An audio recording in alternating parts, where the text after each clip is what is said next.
Ilang kalsada sa Metro Manila ang hindi madaanan ng mga sasakyan dahil sa pagbaha dulot ng pag-ulan mula pa kagabi. Alamin natin ang update niyan sa detalye ng report ni Vel Custodio live. Vel? Isang maulan na Lunes, mga ka-RSP, binabaha ang ilang bahagi ng Metro Manila, partikular na ang Las Piñas at Parañaque dahil sa walang tigil na pag-ulan dulot ng bagyong Enteng. Bandang alas 10 kagabi, ang Cavitex halos zero visibility na rin, kaya kaliwat kanan din ang mga na-stranded. Ilang mga motorista na dumaraan sa Alabang Zapote flyover ang na-stranded dahil sa baha pagbaba ng flyover. Isa na rito si Romel na galing trabaho mula Quezon City, hindi pa makauwi sa kanyang bahay sa Bacoor.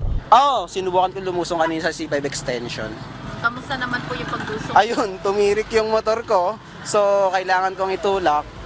Pagdating ko naman dito, ganun din, baha. Simula alas 12 ng madaling araw, nakaantabay na rin si Mark sa paghupa ng baha sa Zapote Conjunction. Galing pa po akong Tondo.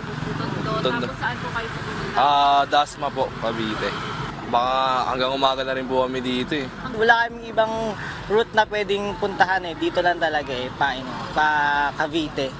Kasi halos lahat, kahit magdito kami way pa Danghari, close na rin. Mataas na yung tubig.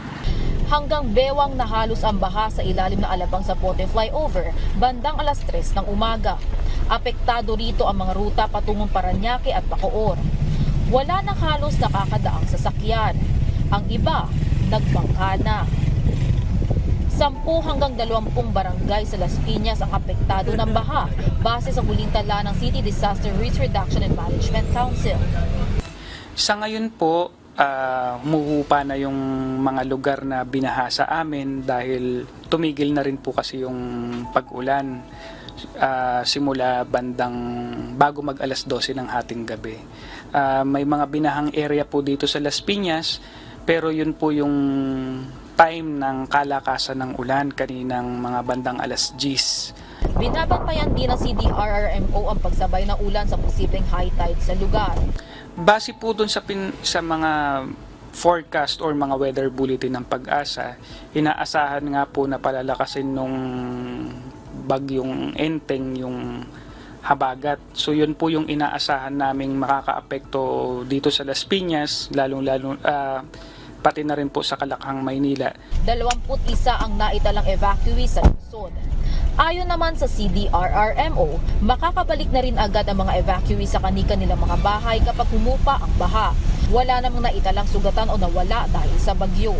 Lahat po nung mga sasakyan namin na pang search and rescue, yung mga emergency vehicles namin, yung mga bangka, kahit po yung mga tao namin, collaboration po ang DRRMO, ang PNP at saka BFP ng mga search and rescue teams namin, nakaantabay na po sa ngayon.